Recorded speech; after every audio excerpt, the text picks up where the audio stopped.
സത്യം ചെയ്യാം.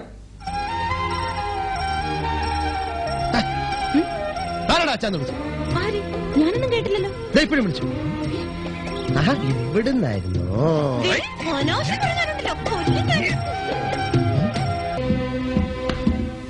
Tape recorder ഒളിച്ചു വെക്കുന്ന ഞാൻ കണ്ടു. അത് ഓഫ് ചെയ്തിട്ട് തന്നെയാ ഞാൻ അത്രയും പറഞ്ഞത്. ആ സ്വിച്ച് വർക്ക് ചെയ്യുമെന്നുള്ള ടെൻഷൻ മാത്രമേ എനിക്ക് ഉണ്ടായിരുന്നുള്ളൂ. അയ്യടാ, പാലും തേനും ഒലിക്കുന്ന ഒരു സ്നേഹം കൊള്ളൻ. നീ ക്രിമിനലാണ്, ഒന്നാം തരം ക്രിമിനൽ. നോക്കിക്കോ, ഈ കളി അധികം നാളെ കളിക്കാൻ വിചാരിക്കണ്ട. എന്നെ എന്തിനാ ഇങ്ങോട്ട് പരീക്ഷിക്കുന്നത്? ഇല്ല, ഞാനിത് സമ്മതിക്കില്ല. ഈ വിവാഹം നടക്കില്ല. എന്നെ ഇഷ്ടമല്ലാത്തതുകൊണ്ടോ, നീ ഇവിടെ വന്ന ഉദ്ദേശം നടക്കാത്തതുകൊണ്ടോ? ബോബി എനിക്കിഷ്ടമായിരുന്നു, ഇപ്പോഴും ഇഷ്ടമാണ്. ഒരുപക്ഷെ പണ്ടത്തേക്കാൾ കൂടുതൽ. അന്ന് എന്റെ കുടുംബത്തിൽ നടന്ന ദുരന്തം ബോബിയെ അറിയിക്കാനാണ് ഞാൻ റൂമിൽ വന്നത്. അപ്പോഴാണ് അറിഞ്ഞത് അതിന് കാരണക്കാരനായ മനുഷ്യൻ ബോബി ആരാധിക്കുന്ന ബോബിയുടെ സഹോദരനാണ് എന്ന്. തളർന്നു പോയി ഞാൻ. അങ്ങനെയാണ് ഞാൻ അവിടെ നിന്ന് പോന്നത്. പിന്നീട് എന്റെ സഹോദരി മരിച്ചപ്പോ ഈ കുഞ്ഞൊരിക്കലും ബേബിച്ചായനൊരു ഉപദ്രവമാവരുതെന്ന് അവൾ എന്നെ കൊണ്ട് സത്യം ചെയ്യിച്ചു. അത് ഞാൻ പാലിക്കുമായിരുന്നു. പക്ഷേ ഇനി എന്നെ കൊണ്ട് അതിന് കഴിയില്ല. കാരണം? ചോദിക്കരുത്, അത് ഞാൻ പറയില്ല. എന്തുകൊണ്ട്? ഞാൻ കാരണം ഇനി ആരും കൂടുതൽ വിഷമിക്കരുത്. ബേബിയുടെ കുഞ്ഞാണെന്ന് പറഞ്ഞ് ഞാനിവിടെ വന്നിരുന്നെങ്കിൽ ഒരു തെളിവ് എനിക്കുണ്ടാവില്ലായിരുന്നു. അതുകൊണ്ടാണ് നമ്മുടെ പഴയൊരു ബന്ധത്തിന്റെ നിഴലിൽ നിന്നുകൊണ്ട് ബോബിയെ ഞാൻ ഇത്രയും വേദനിപ്പിച്ചത്. പക്ഷെ മറ്റൊരാളുടെ കുഞ്ഞിന്റെ അച്ഛനായി സ്വന്തം ജീവിതം നശിപ്പിക്കാൻ ബോബിയെ ഞാൻ അനുവദിക്കില്ല.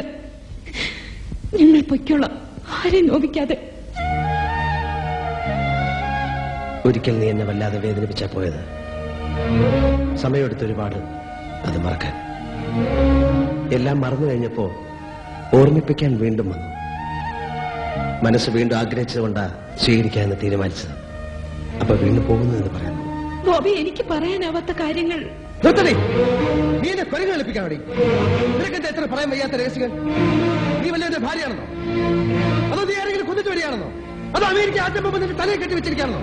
അതോ നീ നിന്റെ അമ്മയെ കെട്ടിക്കാൻ നടക്കാണെന്നോ? എന്താന്ന് വെച്ചാ പറ. പറഞ്ഞ് തുടങ്ങടി. അതോ ലോകം അവസാനിക്കുന്നെങ്കിൽ അവസാനിക്കട്ടെ. പറയടി, പറയേ.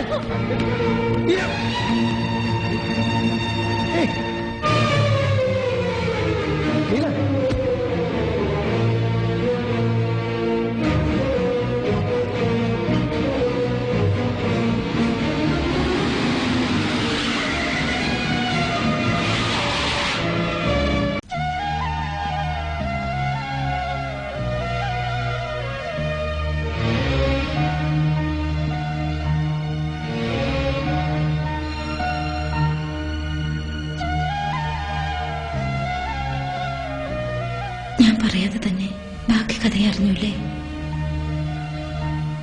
ഒന്ന് മാത്രം ബാക്കിയുണ്ട് എനിക്ക് ചോദിക്കാൻ. മാപ്പ്. ദ്രോഹിച്ചിട്ടേ ഉള്ളൂ ഞാൻ ബോബിയെ. അന്നും ഇന്നും എന്നും വേദനിപ്പിച്ചിട്ടേ ഉള്ളൂ ഞാൻ ബോബിയെ. അന്നും ഇന്നും എന്നും. പക്ഷെ എനിക്കറിയാം, എന്നെ എപ്പോഴും ഇഷ്ടമല്ലേ? എന്തൊക്കെ സ്വപ്നങ്ങളാണ് നമ്മൾ ഒന്നിച്ച് നെയ്തത്. എന്നിട്ടും ഒരു നിമിഷത്തിന്റെ ആവേശത്തിൽ ഞാൻ ബോബിയെ വിട്ടിട്ട് പോയി. ഒന്ന് യാത്ര ചോദിക്കാന്ന് മര്യാദ പോലും കാണിക്കാതെ. പക്ഷെ ഇപ്പോഴെനിക്കതിൽ സങ്കടമില്ല. നമ്മൾ ഒന്നിച്ച ശേഷം, നമുക്കൊരു കുടുംബം ഉണ്ടായ ശേഷം ഞാൻ പിരിഞ്ഞു പോയിരുന്നെങ്കിൽ അതിൽ നല്ലതല്ല ഇത്. ഇപ്പോഴും ഇഷ്ടമെന്ന് പറഞ്ഞതുകൊണ്ടാ ഞാനിതൊക്കെ പറയുന്നത്. പറഞ്ഞോളൂ, കേൾക്കാൻ എനിക്കിഷ്ടമാണ്. ബോബിയോട് പറയാത്തതൊന്നുകൂടെ ഉണ്ട്. എനിക്കൊരു ഏട്ടനുണ്ട്, റോമി. തിരിച്ചു വരുമെന്ന് വാക്ക് കൊടുത്തിട്ടാണ് ഞാൻ വന്നത്. ഞാൻ മരിച്ചാലും ഏട്ടനെ അറിയിക്കരുത്. സ്നേഹിക്കാൻ മാത്രം അറിയാവുന്ന ആ പാവത്തിനത് താങ്ങാനാവില്ല. ഞാൻ എത്തുമെന്ന പ്രതീക്ഷയോടെ കാത്തിരുന്നോട്ടെ. നിനക്കൊന്നും പറ്റില്ല. മരുന്നുടനെ കിട്ടും. അതുവരെ സന്തോഷിക്കാവുന്ന കാര്യങ്ങൾ മാത്രമേ ചിന്തിക്കാവൂ. എന്നാ ഞാനൊരു കാര്യം കാണിക്കട്ടെ. എന്താണ്? ദേ, നമ്മുടെ ആ പഴയ അപ്പൂപ്പൻ ടേപ്പ് റെക്കോർഡർ.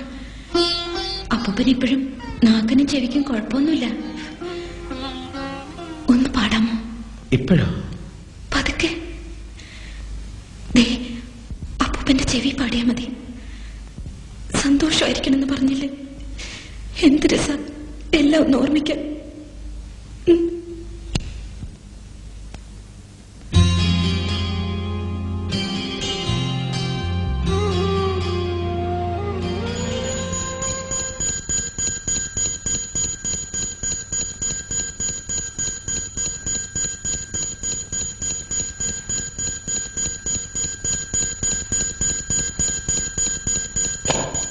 ഇതൾ മാഞ്ഞൊരോർമ്മയെല്ലാം ഒരു മഞ്ഞു തുള്ളി പോലെ അറിയാതലിഞ്ഞു പോ